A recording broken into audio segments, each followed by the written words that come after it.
Alors,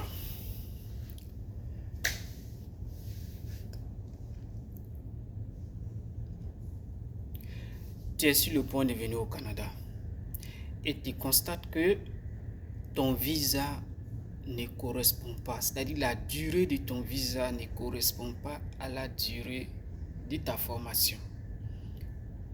C'est-à-dire l'immigration te donne un visa de 6 mois ou de 1 an, alors que toi, ton programme dure 2 ans ou 3 ans. Que faire?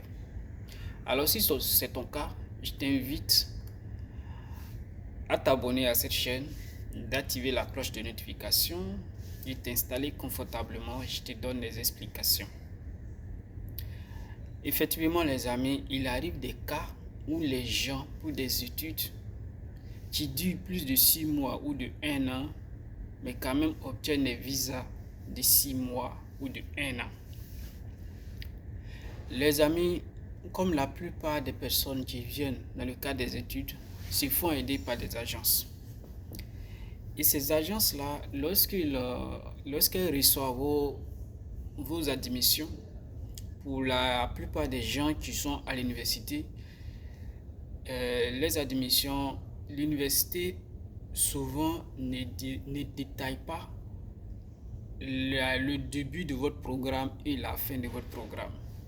L'université s'est contente de vous dire que votre programme d'automne commence en septembre jusqu'en décembre. Si c'est un programme d'hiver, ça commence en janvier jusqu'en avril. Si c'est un programme d'été, ça commence début mai jusqu'en fin juin, probablement. Donc, quand les agences vont faire la suite de votre demande, surtout le formulaire de demande de CAQ, certificat d'acceptation au Québec, ces agences-là, au lieu de faire les calculs, vous disent que bon, puisque c'est une maîtrise ou bien c'est une licence, probablement le programme va durer 4 ans ou bien ça va durer 2 ans. Donc, ils se contentent souvent de prendre le délai, c'est-à-dire si c'est un programme d'automne, ils vont dire que ton programme commence de septembre en avril. Ça fait pratiquement 3 mois. Donc, l'immigration va ajouter 3 mois sur ton CAQ. Donc, ton CAQ sort, c'est 6 mois qui est mentionné sur ton CAQ, alors que ton programme dure plus de 6 mois. Est-ce que vous comprenez? Et c'est avec le CAQ qui est sorti, vos agences là vont faire votre demande de visa. Dans l'immigration, c'est sur la base de votre CAQ et ils vont vous accorder le visa. Malheureusement pour certains, ils arrivent au Canada avec un visa de 6 mois. Et souvent, ils ne cherchent pas à comprendre ou bien avoir les informations, qu'est-ce qu'il faut lorsque on a un visa de 6 mois. Et la phrase magique de certaines personnes pour dire que si j'arrive là-bas, on va voir. Le but, c'est d'arriver. Et ces agences-là, lorsque vous essayez de vous plaindre ou bien d'essayer d'avoir des explications, ils vous disent que faut arriver là-bas et c'est fini. Une fois que tu arrives là-bas, il y aura des solutions. On va chercher à prolonger ou bien on va chercher à renouveler ton visa. Et le plus dangereux dans ces situations, le risque dans ces situations, c'est que si vous acceptez un tel visa, vous arrivez au Canada.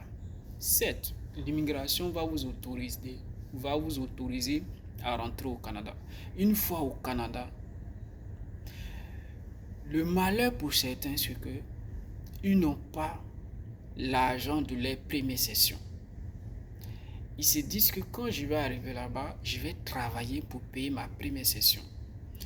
Vous arrivez au Canada, vous n'avez pas trouvé l'emploi pour se faire de l'argent pour payer votre première session.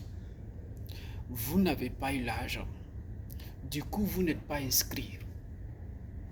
Alors que vous devrez, pour renouveler votre visa ou bien votre permis d'études, vous devrez au préalable faire votre demande de CAQ. Si vous avez choisi province de Québec, province francophone.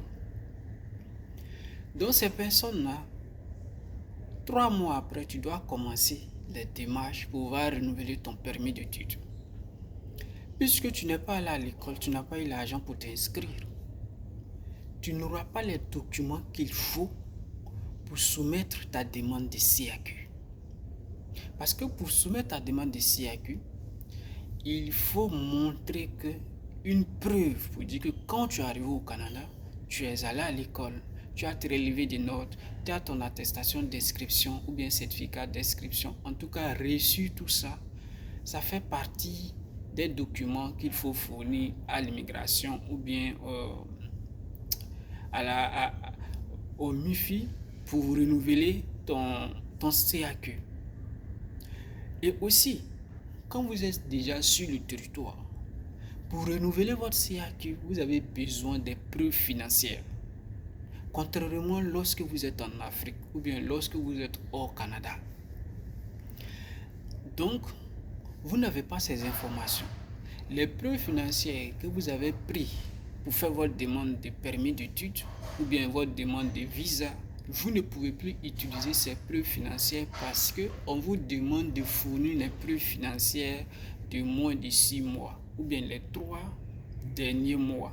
Vous avez besoin des relevés bancaires, des preuves financières ou bien les bulletins de paie de vos parents pour soumettre votre nouvelle demande de CAQ. Donc c'est là le problème se trouve. Parce que vous n'êtes pas allé à l'école. Vous avez fait 3 mois sans aller à l'école. Vous n'avez pas les bulletins. Vous n'avez pas comment dirais-je, tout ce qui est document pour pouvoir faire votre demande de CAQ. Je parle du cas des personnes qui n'ont pas eu l'argent ou bien qui ne sont pas allées à l'école. Est-ce que vous comprenez? Qui ne sont pas allés à l'école. Donc, vous n'avez pas tous ces documents-là qu'il faut pour renouveler votre CAQ. Mais malheureusement, souvent, certains quand même s'entêtent à faire les demandes. Et lorsqu'ils font les demandes, on leur refuse le CAQ. Une fois qu'on vous refuse le CAQ, vous ne pouvez pas renouveler votre permis d'études. Et malheureusement pour certains, ils se trouvent dans le Canada avec un statut illégal au Canada. Un statut illégal au Canada. Et lorsque vous avez un statut illégal au Canada, pour quelqu'un qui a un permis d'études, tu ne peux pas travailler davantage parce que tes employeurs vont te demander ton permis d'études. Et lorsque ton permis d'études est expiré, tu ne peux pas travailler. Vous voyez? Donc, voici un peu les risques des personnes qui rentrent au Canada sans avoir les informations ou bien ils ne sont pas allés à l'école pour avoir les documents nécessaires pour pouvoir renouveler les documents. L'autre cas de figure où il y a la bonne nouvelle, c'est-à-dire lorsque vous rentrez au Canada avec un permis d'études de 6 mois ou bien de 1 an ou bien un permis d'études dont la durée ne correspond pas à la durée de votre programme, la bonne nouvelle c'est que effectivement on peut renouveler vos documents. On peut renouveler votre permis d'études si et seulement si, lorsque vous êtes arrivé, vous êtes parti effectivement à l'école. Vous avez vos relevés de la session à laquelle vous êtes inscrit, c'est-à-dire si vous êtes venu pour la session d'automne, vous êtes inscrit, vous êtes allé à l'école et vous avez les bulletins. Il y a des preuves qui prouvent effectivement que vous êtes parti à l'école. Vous utilisez ces relevés ces relevés de notes, l'attestation d'inscription, votre assurance. Oui, votre assurance, votre capacité financière, c'est-à-dire que vous allez demander à vos parents de renouveler votre capacité financière. Une fois que ces documents-là sont renouvelés, vous soumettez tranquillement votre demande de CAQ. Et ils vont vous accorder votre CAQ. Vous allez utiliser ce CAQ que vous avez obtenu maintenant pour faire votre demande de renouvellement de permis d'études. Alors, vous avez fait votre demande de renouvellement de permis d'études. Vous allez aussi renouveler votre visa parce que le permis d'études seulement ne vous permet pas à ce que vous sortez du pays. Vous allez renouveler votre permis d'études seulement. Est-ce que vous voyez? Vous renouvelez votre permis d'études. Si vous ne comptez pas sortir du territoire, ce n'est pas une obligation de renouveler votre visa. Parce que le visa, quand ils ont mis dans votre passeport, c'est ça qui va vous permettre de rentrer au Canada et de sortir du Canada. Mais le permis d'études seulement, c'est ça qui est votre statut au Canada. C'est-à-dire, c'est ça qui prouve que vous êtes là pour les études. Et c'est ça qui va vous permettre, si vous voulez changer d'établissement, c'est ce permis d'études-là que vous allez présenter. Vous n'allez pas présenter votre visa. Le visa va vous permettre de rentrer du territoire et sortir du territoire. Vous voyez? Donc, dans les deux cas, c'est possible de renouveler sur et seulement si vous avez les documents requis. Mais pour les personnes pour lesquelles c'est dangereux de rentrer sur le territoire, c'est lorsque vous n'avez pas l'argent pour payer votre première session et vous avez compté sur le travail au Canada pour venir pour faire votre première session. Parce que figurez-vous, vous arrivez, vous n'avez pas trouvé l'emploi. Vous n'avez pas l'argent pour payer votre première session alors que votre permis d'études là c'est 6 mois. Donc, votre permis et votre document sera inspiré alors que vous n'avez pas eu les moyens pour renouveler vos documents. Donc, vous restez au Canada avec un statut illégal. Voilà. Et si l'immigration découvre que vous avez un statut illégal au Canada, l'immigration va vous demander de quitter le territoire. Et dans votre dossier, vous allez avoir des antécédents de séjour illégal au Canada et ça va affecter vos futures demandes. Mais pour des personnes qui ont tous les documents qu'il faut, ils vont renouveler. Si votre permis d'études s'inspire demain, que vous avez eu la chance de renouveler, de lancer votre nouvelle demande aujourd'hui, vous avez un statut implicite au Canada. C'est-à-dire vous conservez votre statut d'étudiant étranger. Est-ce que vous voyez? Jusqu'à ce que il est une décision que l'immigration va prendre si vous allez rester, ils vont vous accorder votre renouvellement du permis d'études ou pas. Mais s'il y a une preuve qui prouve effectivement que vous avez fait votre demande de renouvellement, vous pouvez prendre cette preuve-là pour travailler et prendre cette même preuve-là aussi pour continuer vos études. Jusqu'à ce qu'une décision vienne de l'immigration pour dire effectivement on a accepté de renouveler ces documents ou bien on n'a pas accepté de renouveler le document. Le cas où l'immigration refuse de renouveler vos documents, ça je ne souhaite pas. À partir de ce moment-là, vous ne pouvez plus étudier. Voilà, vous ne pouvez plus étudier. Donc faites très attention.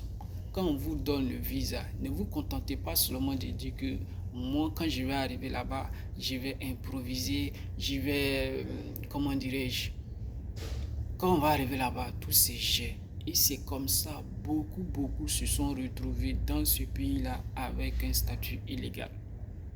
Et certaines personnes ont reçu le message de l'immigration les interdit le territoire ou de quitter obligatoirement le territoire.